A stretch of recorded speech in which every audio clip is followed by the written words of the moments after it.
இங்கே சின்னதாக ஒரு ப்ரெஷர் பேனில் 3 லெக் பீஸ் போட்டு வச்சுருக்கோம். கொஞ்சமாக உப்பு தூவிடுறேன். பேஸ்ட்டு ஒரு அரை டீஸ்பூன் அளவுக்கு மட்டும் போட்டுடலாம். மஞ்சள் பொடி ஒரு 1/4 சிட்டிகை அளவுக்கு. இப்போ இது ஒரு விசில் மட்டும் விட்டு எடுத்துக்கிறேன். இங்கே நம்ம ஒரு கடாய் எடுத்துருக்கோம். இதில் ஒரு டேபிள் ஸ்பூன் அளவுக்கு நான் எண்ணெய் சேர்த்திக்கிறேன். இப்போ நம்ம இங்கே ஒரு விசில் விட்டு இந்த சிக்கன் லெக்ஸை எடுத்து வச்சுருக்கோம். பார்த்திங்கன்னா நல்லா குக் ஆகிருக்கு. ஒரு விசிலே போதுமானது. அதிகமாக விட்டோன்னா பிரிஞ்சிடும். நம்ம பார்த்திங்கன்னா தண்ணி கொஞ்சமாக தான் விட்டு வச்சுருக்கோம். ஏன்னா சிக்கன்லேருந்து தானாகவே தண்ணி வரும். பாருங்கள், நான் விட்டதே இந்த அளவு தான் தண்ணி. ஸோ இதில் மிளகாய் பொடி சேர்த்துக்கிறேன். ஒரு டீஸ்பூன் அளவுக்கு உங்கள் காரத்துக்கு ஏற்றினா போல் சேர்த்துக்கோங்க. ஏன் அந்த கொஞ்சம் அளவு தண்ணி விட்டுருக்கேன்னா பொடியெல்லாம் கருக்காமல் இருக்கிறதுக்காக விட்டுருக்கேன். சேம் டைம் இந்த மசாலா பொடியெலாம் நல்லா வைக்கும். சக்தியோட சிக்கன் மசாலா பொடி தான் இன்றைக்கி சேர்க்குறேன். வீட்டில் செஞ்ச மசாலா பொடி தீர்ந்துருச்சு. இன்ஸ்டண்ட்டாக வேணும்னு நான் இதை எடுத்திருக்கேன். இதுவும் பார்த்திங்கன்னா ஒரு டீஸ்பூன் அளவுக்கு சேர்த்திருக்கேன். ஆல்ரெடி இஞ்சி பூண்டு பேஸ்ட் சேர்த்திருக்கோம்.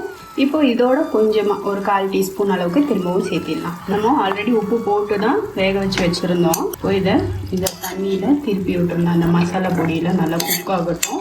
நம்ம ஊற்றிருக்க எண்ணெயே போதுமானதாக இருக்கும். இதை நல்லா சுண்டி நல்லா சுற்றியும் ஓரமெல்லாம் பிடிச்சிட்டு நல்லா ஒரு ரோஸ்ட் போல் சூப்பராக வரும். இது பார்த்திங்கன்னா சிம்பிளான ரெசிபி தான், ஆனால் சாப்பிட்றதுக்கு செம்ம சூப்பராக இருக்குங்க.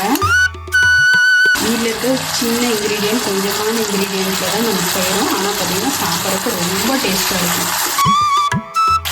இப்போ பார்த்திங்கன்னா அந்த தண்ணி எல்லாம் வற்றிடுச்சு. அதில் நம்ம ஊற்றின அந்த எண்ணெய் மட்டும்தான் நிற்குது. இதுலேயே இன்னும் ஒரு 5 நிமிஷம் போல் அப்படியே திருப்பி விட்டுடலாம்.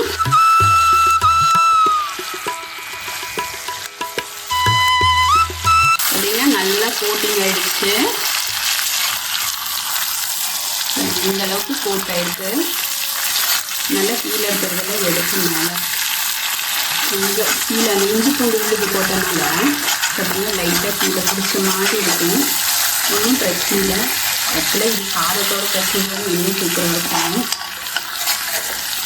இருக்கு மேலே எடுத்து விட்டு ஆக்சுவலாக இது நான்ஸ்டிக்கில் செஞ்சு சூப்பராக வரும்.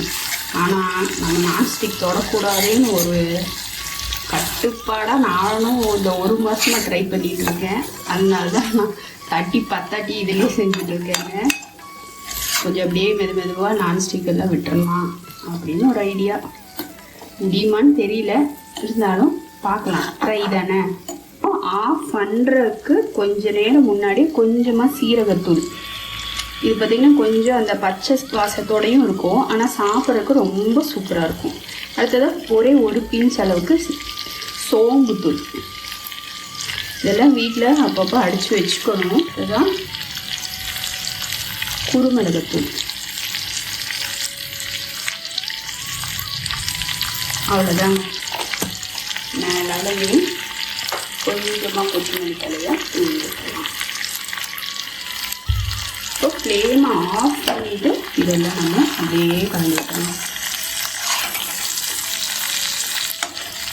இது அப்படியே தயிர் சாதத்துக்கும் ரச சாதத்துக்கெல்லாம் வச்சு சாப்பிட்டீங்கன்னு வச்சுக்கோங்களேன், அப்படி இருக்கும். அதே போல் இந்த கீழே இருக்க இந்த ஆயில் இருக்குது இல்லைங்களா, அது வெறுமனே சாதத்தோட பிசைஞ்சு சாப்பிட்றதுக்கு இன்னுமே சூப்பராக இருக்கும்.